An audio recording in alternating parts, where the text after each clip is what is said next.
Hi, Neidda. How are you? I'm good, Michelle. How are you? I'm good. It's really cool to be with my bestie on the other side of the screen, honestly. I wasn't quite sure when I asked you if you would actually say yes, because first, I know you love me so much. So I was like, I know I'll have to beg her, but she'll come around. But really, you are one of those women who is so overly qualified in so many different things. I would really kind of put you at this like super capable, perfectionistic woman. Virgo type A number one plus. Well described. Yes. And one of the things I love about you is that no matter what you take on, it's done to 110%. And I always know that if I'm going to ask you for a reference or specifically some direction, I'm going to know exactly how to tackle it. I love that. I really love that because that means what matters to me, you're getting. And what matters to me is mastery, Exactly. consistency, Mm-hmm. and daily practice, Yeah. right? And I think that we mirror one another on those three things, but we do it very differently, right? Yeah, But definitely. we always come together. We always Yeah. we always come to that common ground. But I really want to introduce my podcast community to you, not only just as my bestie, but honestly, Neidda Marshall is a successful serial entrepreneur. And why I'm saying serial is she literally started her first clothing company at 17 years old. So that is not something that is a small feat. And most kids, they're kids at 17 years old, are still playing with their friends or going to their practices for sports. But Neidda had such ingenuity and great ideation that she was coming up with different businesses all the time. And so clearly why I always seek guidance from her, because she's a wealth of information on so many different fronts. So in addition to that, what I also wanted to say about Neidda is that she not only just built companies, but she sold them, successfully sold them. So that is a whole other component of running a business that many people never get to. So the question is really, why did I want Neidda to interview me for my birthday podcast, right? Woo-hoo. What I would say to you is many of you who follow me know that I've been going through some exponential growth this year. And I will say that Neidda has been there stride and step for every part of it. Another one of her beautiful gifts is being an authentic, active listener. She's always present to not judge, but be there to hear beneath the surface what might be possible for me or for anyone for that matter. It's selfless, it's being in service of others. And I knew that last year I had Akiva interview me, which was a great interview, but I knew this would be the next step of that. This next evolution of, as you all know, I'm super spiritual, but this has been the next step of evolution for me. And I knew Neidda was the right person to interview me for that. Thank you, Michelle. I feel so honored. And what an amazing introduction that is. Hey, you better live up to it. No, just Let's see what we can do today together. But I have to say, Michelle, to your point, watching your growth in the last year has been really exciting. So when you asked me to interview you, I thought, well, that's easy because there's a lot to talk about this year. there really is. So And very impressed with what you've accomplished. Oh, thank you so much. That means so much. And by the way, both in business and spiritual. That means a lot, by the way, coming from you, who, like I said, is so accomplished. But I think the other thing is we're just like two connected souls. And that happened, honestly, from the first day we ever met each other, right? If I only would have trusted earlier, right? That gut intuition that was there, but I was like, I don't know. Why does she want to be my friend so bad? I have to say, when I first met you, I was like, oh my gosh, this girl is a lot of fun. But then I got a weird energy from you. And then I was like, no, I don't want to be friends with her. That's hysterical. That's hysterical. And I think you had a similar experience. We did, because as we know, we're mirrors of one another, right? So whatever was happening for me was being reflected upon to you, and therefore you received that same, in the end, it was a gift, right? A tremendous gift. And the first time I met you, I knew we needed to be friends, and just how special you are. Aww. Got a great instinct. Well, I really appreciate that. Okay, I'm pulling up my questions. All right, sister. Okay, so how do your friendships affect your life, and what do you look for or value in a friendship? For me, I think that friendship bleeds into community, and community is one of my top core values, right? So I think that everybody would say that everything that I do comes from the perspective of building community, right? So whether that be a workout routine that I'm doing, whether that be how I handle business, where I bring people together in community toward a common goal, whether that be when I used to manage large teams, it was always from a collective perspective. But I think when you're talking about specifically friendship, like friendship to me is sacred. And I think many people who will meet me will always say, oh my God, Michelle has so many friends. Oh my God, Michelle meets everybody. Oh my gosh, I'm going to go somewhere and I'm going to walk in the room and Michelle's going to know 5 people, whatever it might be. What I would say, to be specific, is I am friendly and kind to every person. I am not friends with every person. That is a very clear distinction for me. I think when I was younger, I sought to be everyone's friend.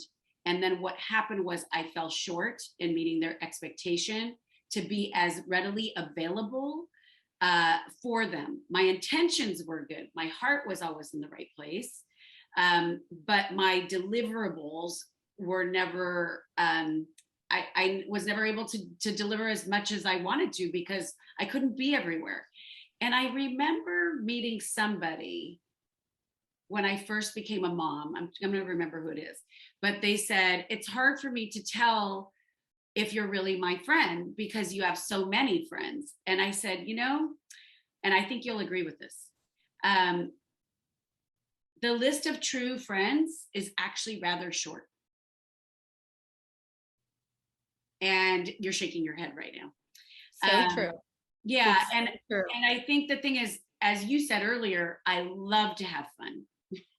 So I'm all in for fun. And I think that's why people see me out at parties and I'm invited to a lot of things. And I am a vulnerable soul and I do open myself up to people, but to call you my friend is a sacred term. And when I dedicate and invest in that, that means a lot to me.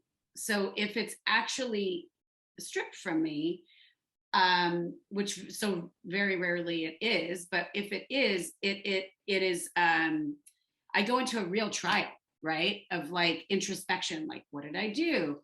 Because as you know, I'm pretty harsh on myself. Aren't we all though? Aren't we all? True. Yeah. Actually, some people let go very easily. Okay. I think some people can make pretty clear like distinctions and be like, I'm okay. I could let that go. You and I aren't those people. Right. You may forget easier. I forgive very easily, as you know, and I do forget, but I don't like, I'll still like, if Julian will tap into this call, she doesn't forget anything. She'll bring things up from like 20 years ago. I'm like, I don't even remember that. I'm sorry. So that's what I'd say about friendship. Friendship to me is a sacred thing. And friendship, loyalty, and trust to me go hand in hand. And I do say that while the list of friends is shorter, I have friends for different buckets, especially the older you get. There's very few friends that fill all the buckets, right? Right. Yeah. Speaking of that was my next question. You know how when you're looking for the perfect man and you think, well, these are the qualities I really look for, Mm-hmm. I don't know if you ever thought of that when you were dating, but sure I did. What are the qualities you look for in friendship? What's important to you? What what are the cornerstone things that you say, well, friendship's got to have this to be in my inner circle. Friendship's got to have this to feel safe, or, what matters to you? Well, most certainly, like I said, loyalty, trust, a great listener, somebody who supports you.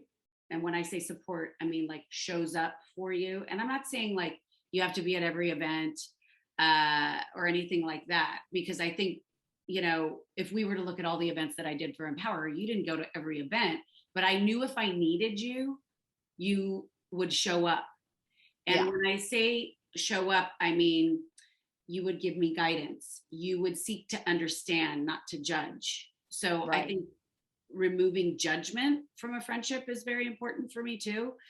And certainly fun. I mean, I love to have fun, that. Adventure. So those are like some of the lighter ones. And kindness. I mean, to me, being kind, it's funny. The word kind is a bit undervalued, right? But it's something that I've been realizing more and more how important that value is to me, and how you don't have to be kind all the time. I mean, I love, oh, by the way, this is another thing, friendship. I love direct feedback. I like to communicate. So when people withhold, like, because I'm so sensitive and susceptible to energy, like if somebody's withholding, I can feel their withholding. And as you know, and have been around before, I will name it and call it out. I know sometimes I need to be more patient and wait till somebody's willing to unveil that or even see it in themselves, right? Because sometimes I see things before other people do. But I think those are some of the major things, Is there anything that I didn't list that you see that is important to me, curiously? Actually, I think you covered it really well. And I will say this. What's really neat about what you look for in a friendship is exactly what I feel about you, that you give to me. And so I think that's pretty amazing. So that's obviously a very authentic answer, because that's what I received from you. So it's pretty cool. Wow. Thank you so much for saying that. Well, I think, I'm pretty self-reflective, almost to a fault, where I give other people leeway when perhaps I could become more angry over things, right? And instead I take it on me. Like, what did I do? I must have done, what did I do to cause this? What part of my, and it's good to do that. Even if, everybody, there's two people, right? So, or there's more in an exchange, right? So there's always something that you're gaining from somebody else and that they're gaining from you, right? But the beautiful thing that you're describing is sometimes when people describe that they want those things in a friendship or in a relationship, they actually don't possess those things themselves. So what you're saying, because it's lacking, but that's not my experience of you. And I think that's really cool. That's very special that you're willing to give what you really hope to get in a relationship. So that's pretty amazing. So that must mean that you're getting that a lot in your friendships. You're getting I mean, I think in general, I'm pretty clear about asking for what I want, right? I mean, beautiful. If I'm not getting it, I mean, as last night we were on that text chat about my birthday, and I was like, I don't need a present. Stop thinking about the present. And you guys were like, I'm buying you a present. I don't care if you want a present or not. You're getting one. You're so cute. But I love presents. So. Don't we all? Well, which leads me to the next part. I was going to say, I think that you have that perspective because you're a true lover of growth. You really are. And that was the other thing I noticed this year, that you really took on growth in a way that I rarely see. Rarely. I can count on one hand people that I've seen grow at that level. So my question to you is, what sparked that growth? And was there a time that you can remember that you said, as of right now, whether it was consciously or unconsciously, something's shifting? And when did that happen? Yeah, thank you so much for bringing that up. I think that for me, because I choose to live pretty consciously. I'm very aware of exactly when it started. And then when I chose to step in even deeper, right? So I'd say last year around the summer, I had this amazing opportunity and interaction, and it sparked this aliveness in me. And through that aliveness, it just allowed me to see myself more clearly and become more aligned with my value set and also what is important to you. So I think what happens is, as you're very aware of, being a mother and also running a business, essentially, those are our priorities, right? And you know, also our husbands and our friends, and our lives are very big, right? And I'm grateful for that. But sometimes you're sort of on autopilot and you don't even realize that you're living. And I have a very happy life, as you know, but I think that I didn't realize that there could be even more, right? And when I woke up to these possibilities, I was like, wow, like there's this aliveness that I had not found in a really long time. And perhaps the value I was tapping into was freedom. And, you know, we know coming out of COVID, there wasn't a lot of freedom, right? And we were stifled for years in our homes. But, you know, I always am a person to always look at the positive, almost to a fault, right? Where I'm not seeing the negative parts. Again, that's that like reflective part of me that almost doesn't want to like feel like a negative component, right? And I think that I learned through this big growth mode of mine, some of the childhood traumas that I had been masking, right? Through positivity. I think sometimes when you get into personal growth in general, like it's what I do for a living, right? We have to model the behavior, right? And we have to practice what we preach, because then why would anyone want to follow us or emulate what it is that we're trying to achieve in our own lives, right? Or that they're trying to achieve in their lives.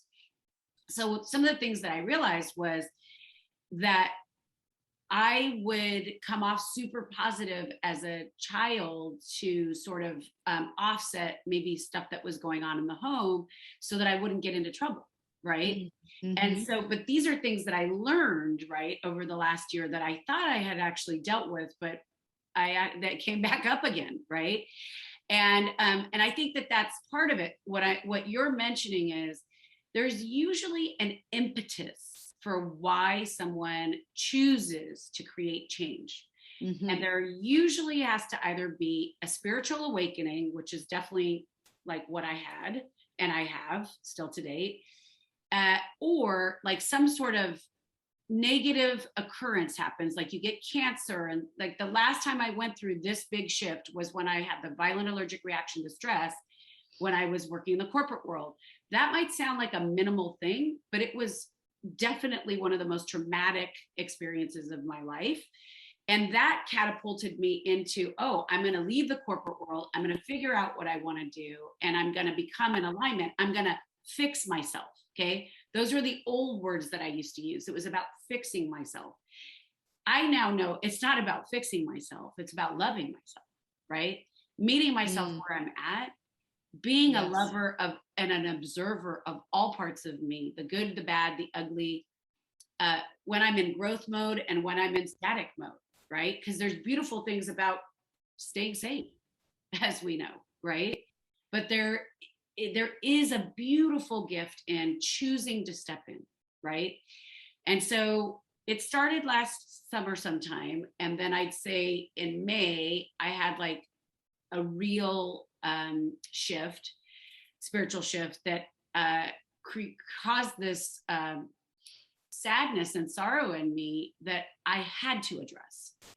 And it wasn't a depression, I mean, like a clinical depression or anything like that. It was just like a huge like heartache, like somebody had like ripped my heart out. And I hadn't felt that in years, as you know, as you're well aware of. Yeah. And so for me, because I'm a problem solver, as you know, I allow myself to feel all of that. But it was really about, well, what do you want to do about it? Right. And so my choice was to approach, I think my last blog post was really about, it was a love letter to myself, but it was really about all the people that I had assembled together, as in the same way your first question about community, my tribe, my community, my people that surrounded me in this time frame to help me get to this next level. Experts, friends, strangers, I mean, that really helped me get to this next level. So I think what we're inferring is true, deep personal growth, right? Yeah, absolutely. It's scary as all get out. And I don't know how many mornings and tea you and I sat crying or afternoons, but I will never regret that. And like I said to you, like the last time I felt this way was 20 years ago, probably. And it's been a beautiful gift. Yeah. It's been this gift of, like, I just look at everything that I did from May to now, and I'm like, wow, this is insane. And every day some sort of beautiful new gift comes forward. Whether that be, remember that day I told you I met this woman on the street and I smiled at her. I was looking through my phone the other day and I saw this photo of her, and we took a picture together. But I was leaving a shop and I saw this woman and I caught her energy, literally. And I was like, I'm going to smile at her. So I smiled at her and she came to my window and she was like, and it startled me, But what I would say is that when I rolled down the window and I had a choice, right? I don't know this person. She's a stranger. She said, I just want you to keep smiling. And I said, wow, thank you so much. That's so kind of you. And she said, you have the most beautiful energy that surrounds you, and your smile can light up the world. And I was like, wow. That is the biggest gift you could have given me. And I feel like things like that keep happening to me. Wow. And I feel blessed. Yeah. So from sadness, we have to remember that's where joy comes from too. They're all interconnected. You can't have one emotion without the other. And sometimes I feel as Americans, we want to shut off a lot of that. And it's a part of life. It's just part of what we need to experience to get to the other side. It's so interesting you say that. I was speaking to a girlfriend before this call, and we were having the conversation, a dear friend of mine who's a great teacher to me. We talked about neutrality. Mm-hmm. And how do you move through life with these ups and downs, mm-hmm. These different flows, and stay neutral to all of them, even the exciting good ones. Okay. Can you stay somewhat neutral? Because whatever goes up must come down, right? Yes. And just to make sure that your roots run deep. In other words. Well, it's interesting. I was doing this reading with this woman last week. And in the beginning of the reading, it was a Akashic record reading, and we'll get into that. But she has you ground. And so she made a comment after the grounding component of it, she said, I have to tell you something. You were so clear. You rooted down and your roots just went so far down into the earth. And I said, I felt that. I said, I felt the rooting and I said, it was like an anchor, like I needed to be anchored and that then my branches could grow. And she said, most people don't root down. She said, most people can't root. And so that actually, or like have trouble with it. So they're trying to sit and breathing and trying to get still. And I think to your point about neutrality is that I really have tried to be an observer of myself during this time and like have a lot of silence and a lot of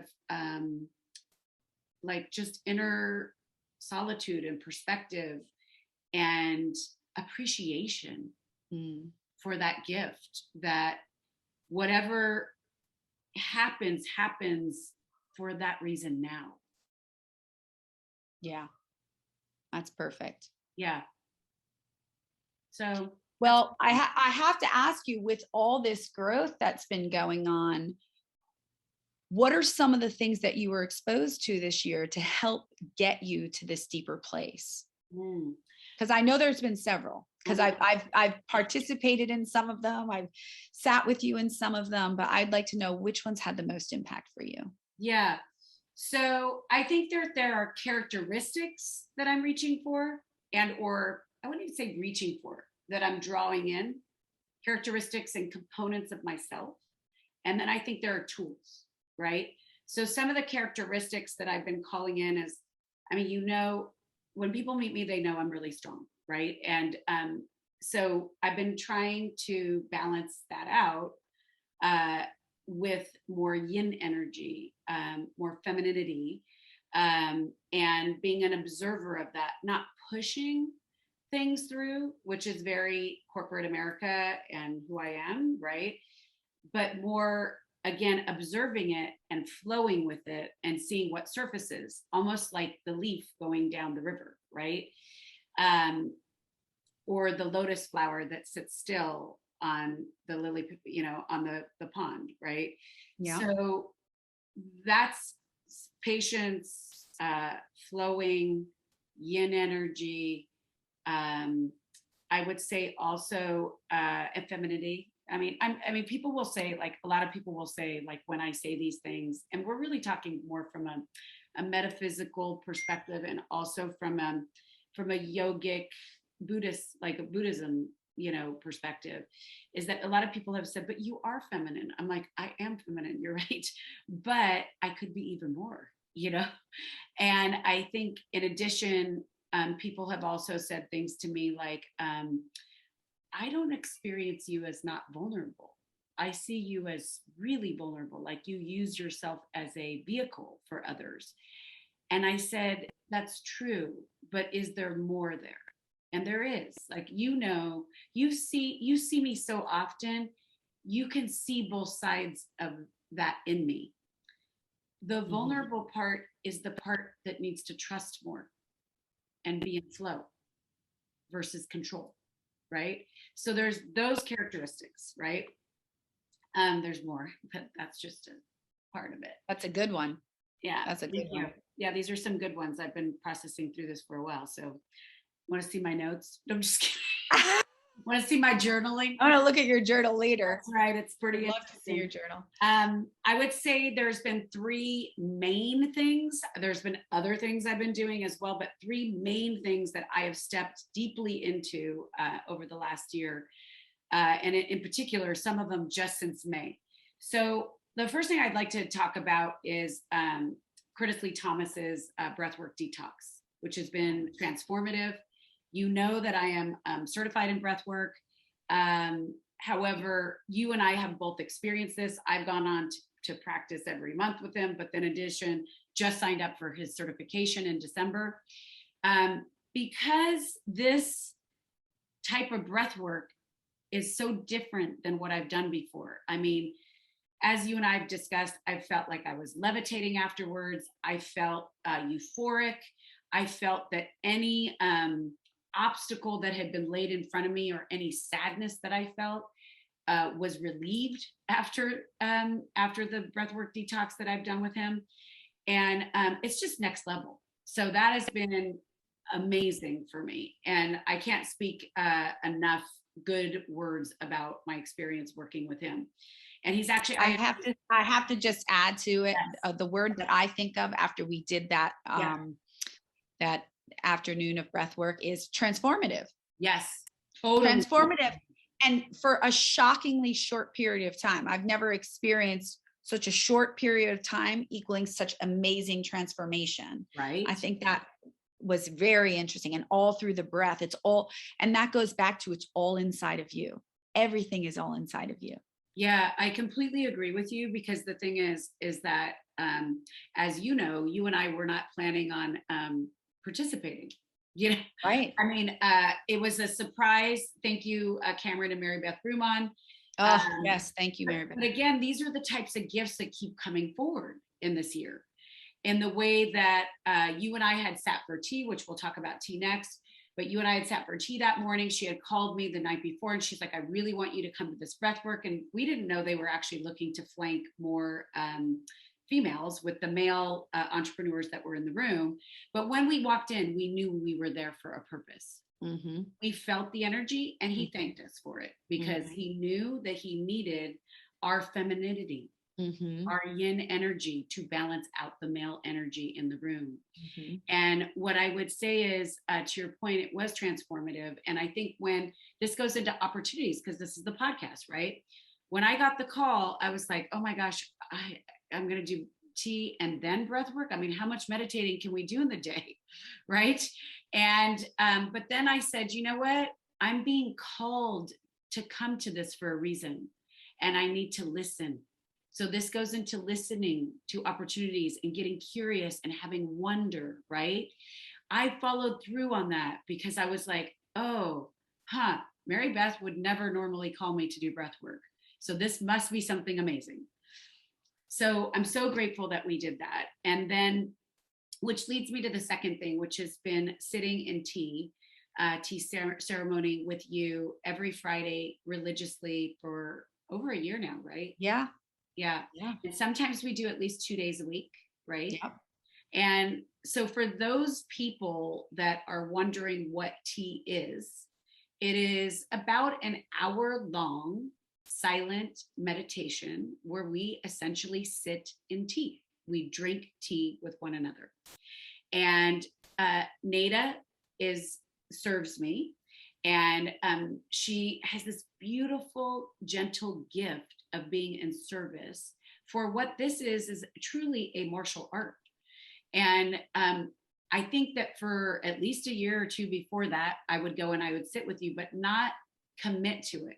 You wanted so badly to share it with me and you were so excited about it, but it took me a little time to get to it, to commit to it, right?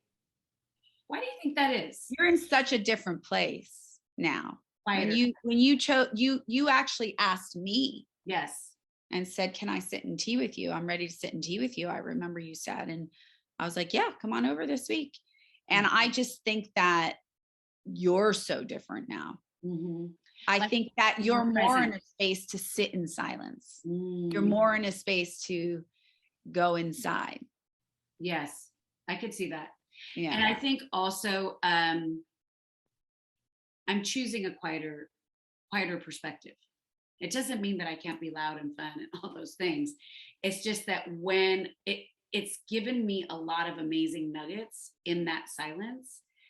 A lot of first of all, what I love is there's times where we sit just alone together. There's times where I sit alone now by myself, which has been beautiful. I've been establishing my own relationship with my tea and with my own little teapot, left-hander teapot, which has been amazing to understand the gift of water and the cleansing component of it, and the answers that come in silence. It's been such a beautiful gift. I can't thank you and Elisa Ratner enough for sharing this gift of tea with me. I would love for you to share a little bit more, because I know Wuda, your teacher, it came from China originally, correct? And Japan? China. Okay. Can you tell a little bit more about it? Because I think, well, I think I'll just speak to what the big picture of it, which is really at the end of the day, it's about meditation. Really at the end of the day, it's about sitting with yourself, and it can be tea. It can be just waking up in the morning and sitting, I think that what is important to me is just the sit. And you don't need to have all these things to do it, Yes. And so I just think, for anybody, just even a 5-minute daily practice, starting that way, if you can just sit like that, is a big deal, Yeah. And I think for me, in this situation, I remember because I get overwhelmed sometimes. The perfectionist in me comes out too sometimes, So the simplification of just sitting with the tea and watching the leaves initially was just a beautiful gift in observation in and of itself. Yes. It's life. Tea is life, right? Water is life, right? Yes. I thank you guys so much for that gift. It's been beautiful transformation, and I've loved committing to it. In the days where we were traveling this summer, it was sad to not be together and to share in that way. And I love the fact that sometimes it's just you and me, and sometimes it's a group of women, and sometimes it's men, and it's just a beautiful way again to build community. Yes. There's that word again. Yes. So the third thing that I've been doing is actually reading the Akashic records. And the Akashic records are really a way for all of us to be able to journey into and discover our soul purpose, right? So I came by way of the Akashic records by Laura Coe, who has a podcast called The Art of Authenticity. And I was blessed enough to actually stumble upon this podcast one day in March on my way to Alyssa Goodman's birthday party. And she was talking about her journey of finding the Akashic records. She's got her doctorate in philosophy. She's taken 2 companies public and sold them to pharmaceutical companies. This is a woman who never thought she'd be reading the Akashic records, and essentially found her way to reading people's soul journeys to themselves. And it really got me thinking. So when she was talking about it, I got this hit when I was listening, and I said, oh, wow, maybe I'm supposed to read the Akashic records. So I go to Alyssa Goodman's birthday party. I ask a couple people back in March. Nobody really knows that much about them. Some people have had them read before, liked the experience, and I just sort of left it on the shelf. So then going back to May and that transitional time, I was feeling sad one day. I went over to my bookshelf and I grabbed these 3 books. Okay. It's The Nature of Love, The Nature of Boundaries, and The Nature of Self-Love. Okay. I was reading them. They're little small books for those of you who are listening. They're like 1/4 of an inch thick, but they're powerful. They are part philosophy, part self-help and personal growth, and part poetry. Laura channeled these books, wrote them after reading her own Akashic records. Wow. So that day I was reading them. I'm like, damn, these books are so good. They're so deep. I need to buy these gifts for people. These as gifts for people. And I'm like, who wrote this anyways? I looked down and it says Laura Coe. I thought, Laura Coe, that's weird. I go, wait, is that lady that has that podcast? By the way, just to tell you, never listened to Laura's podcast except for once or twice. Like it's on my podcast, but it's not an avid listener of her podcast. So then I realized, oh my God, it's the same lady. Then I go, who bought me the books? Akiva Jacobs bought me the book. My best friend that your last interviewer. Exactly. Okay. So then I write Akiva really quickly and I go, Akiva, did you buy it? Yes, he bought it. I was like, wait, is Laura Coe the lady that came to speak at our original women's group last year? I couldn't go because I had a client. So the reality is this. Nothing is by chance. Things happen for a reason. Absolutely. If you stop to listen beneath the surface of why things occur, this is yet another example of, it's not serendipitous even, it was meant to happen. I remember that night actually having a conversation with somebody where I was like, I just listened to this thing and I don't know, maybe I'm supposed to read the Akashic records. And they're like, what is that? What are you even talking? You're speaking another language. So I have actually I took Laura's classes and I've been reading the Akashic records for people. I did a reading for you, as you know. Which was amazing. Oh, thank you. And I did a reading for our friend. And I've been doing a lot of readings. I've been practicing a lot because I actually think it's an amazing gift. And I've received so many gifts by getting people to read me and also for me to read my own records. That was like insanely powerful. So that is yet just another product offering that's coming down the pipeline. Well, Michelle, for the audience that does not know what an Akashic record is, yes. Can you explain that briefly? So the Akashic record is basically your soul journey. So like if you think about it, think about like the internet, right? It's going to be a concept that's a little out there, hard for you to understand possibly. But essentially, think of it like the internet, like a library. Each soul is born with an internal library.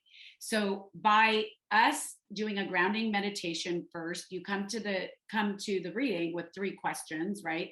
Your question was about your children, right? And passing down things to our children, right?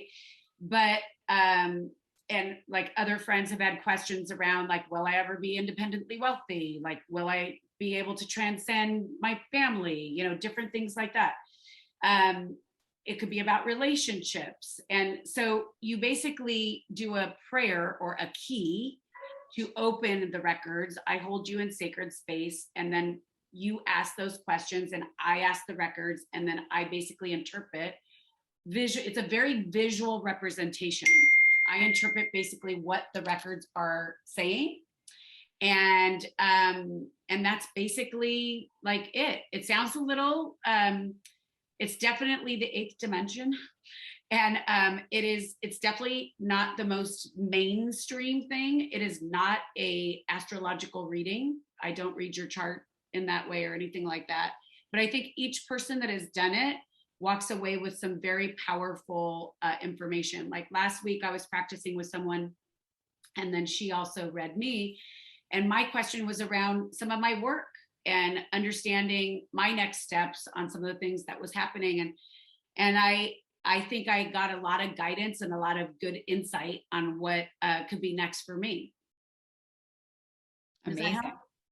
Yeah, I mean, I experienced it. I've never experienced anything like that. And you definitely could speak to things that you would never have an advantage to know of.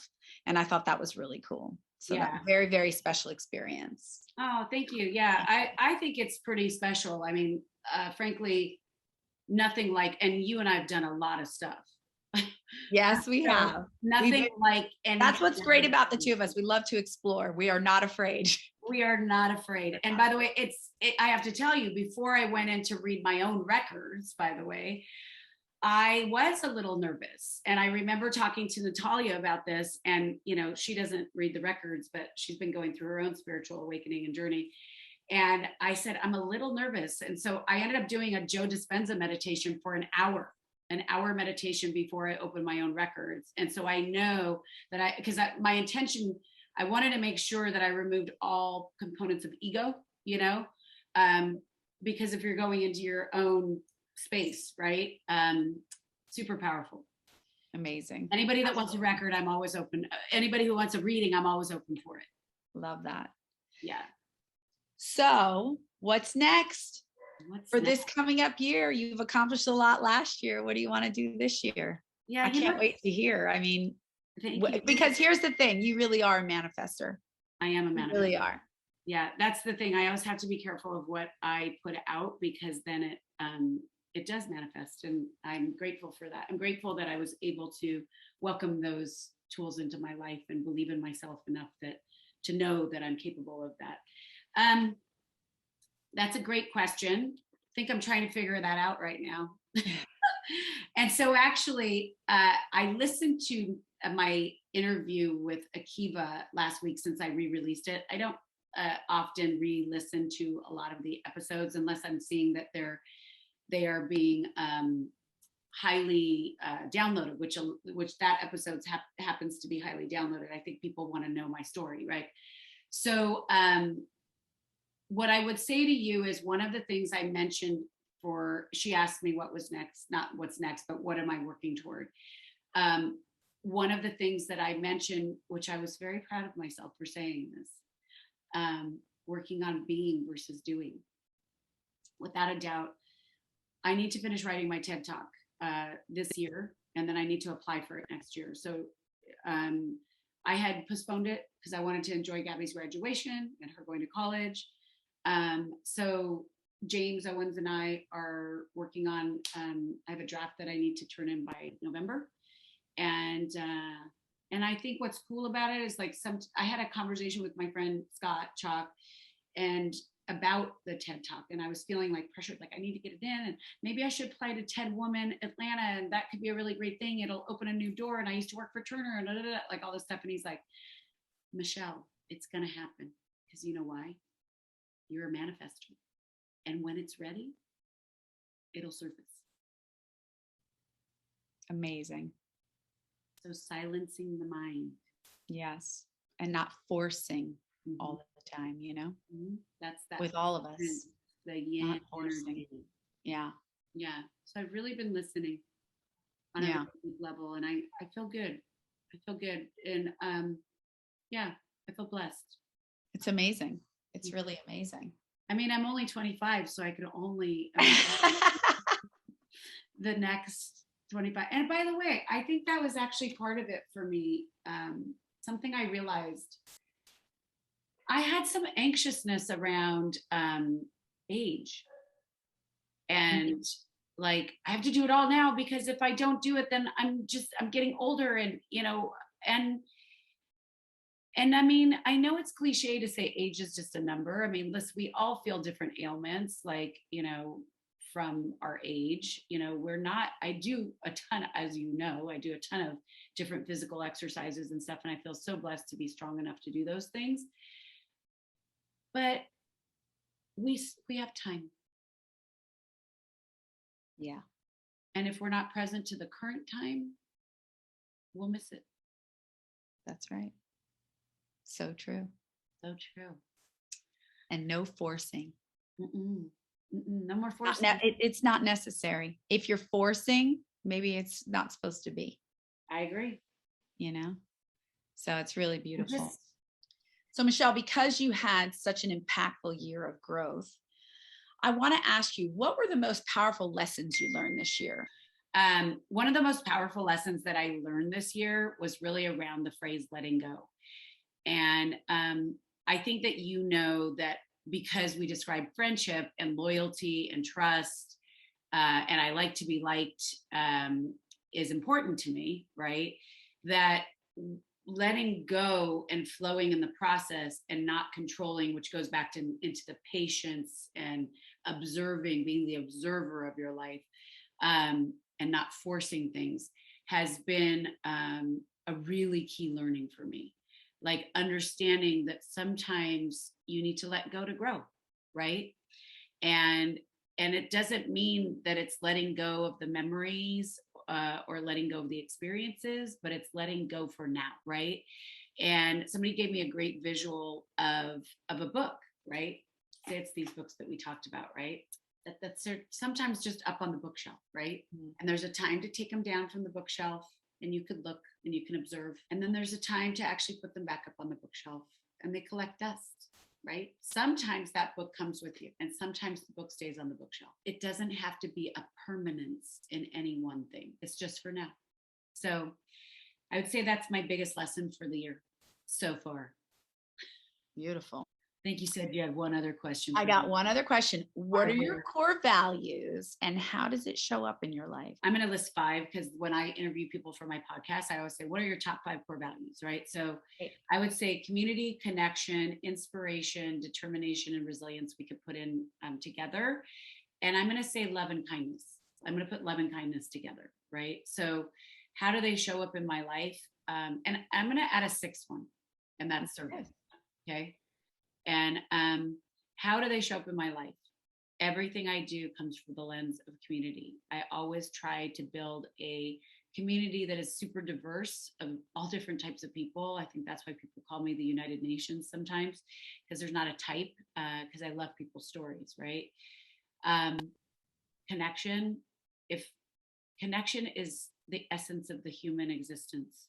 And for me, I could not do what I do for a living, but I also like, you could be the most beautiful person in the world externally, but if I don't connect to your essence or your soul, to me, that is not, it's not acceptable for me, really. I mean, you know, like you could be in my life, but it doesn't mean that you're my friend, right? Going back to the whole circle of like, what is a friend?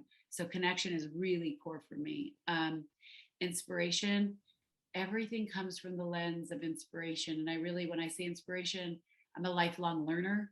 So like, I love to like learn and new things and understand new things and gain new perspectives that inspire me to be a better person, inspire me to show up as a better coach, a better friend, a better mother, wife, daughter, sister, you know. And that doesn't mean that I am perfect and seamless in providing inspiration either. That's another important thing. There's always trials and lessons in that.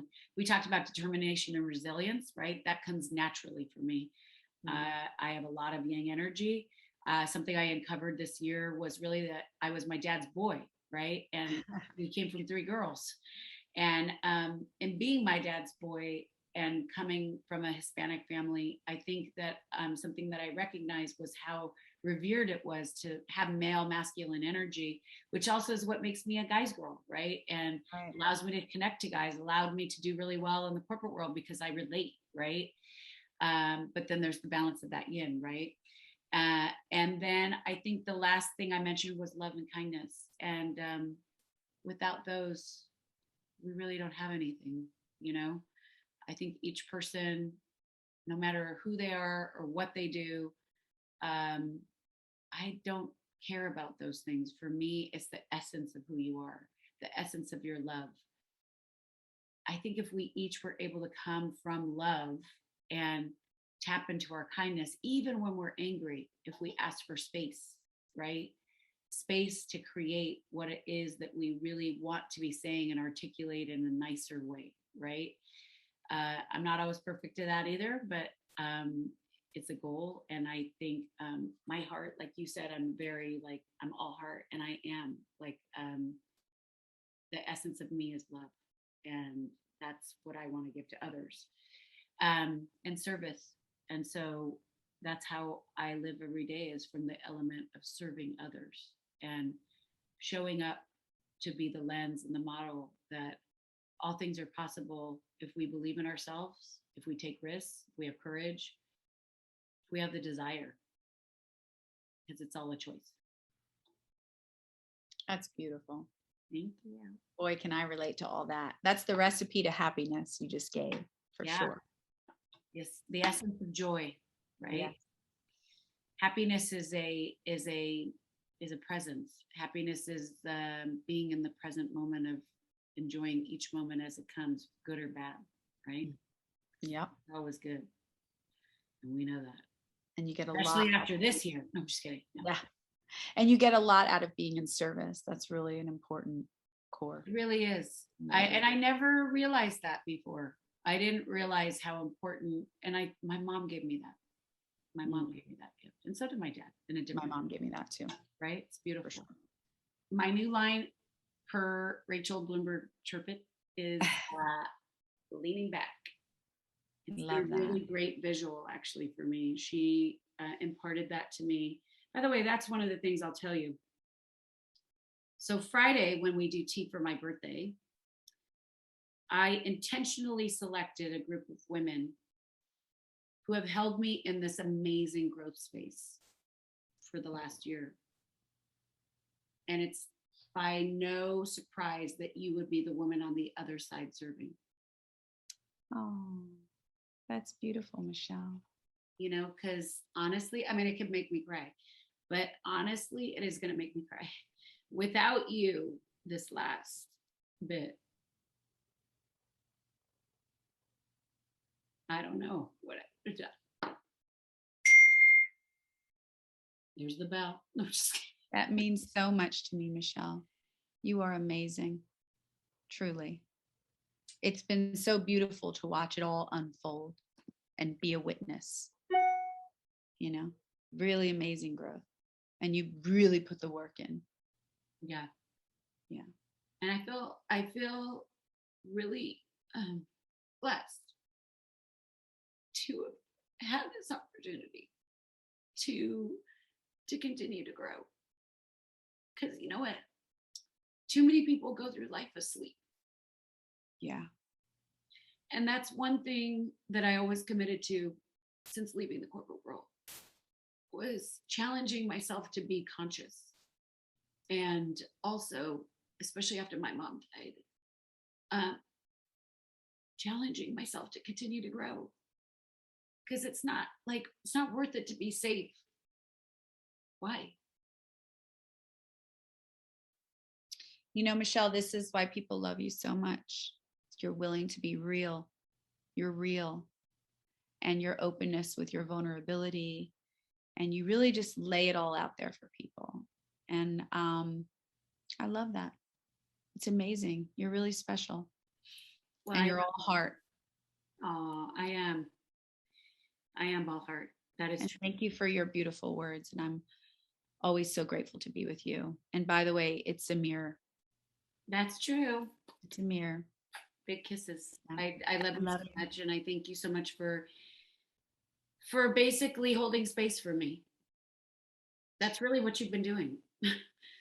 Holding space and holding me in sacred union and shepherding me in the journey without judgment. Yeah. Because as I love you said, kid. love you, girl. You're amazing. Thank you. Well, happy birthday to me. Yeah. And I just want to say, to have been chosen as one of your friends in your inner circle is a tremendous gift. And I'm grateful. And it's been a lot of years together. Almost 18 years. 17 years, something like that. Mm-hmm. Pretty cool. You're pretty amazing. And you've grown a lot. Yeah. We never left each other's side. No. And by the way, when I first started the Witty group years ago, yeah, I have to say you were super instrumental with your guidance and your suggestions, your gentle suggestions. Thank you, Michelle. I really believed in your work. And the interesting thing is I feel like it started with that Witty group, then it moved to EmpowHer. Then, so it's been a real blessing to even have been a part of that beginning conversation, to be able to sit in the Witty group and be part of that little pod with all the women, because I think it grew into something really big. Yeah, so, true. Thank you for that gift, Michelle, and always including me. Always. Well, I look forward to fun journey. this weekend. Woo-woo! Can't wait. Happy birthday. All right, I love you. Love you. Big kisses. Love you.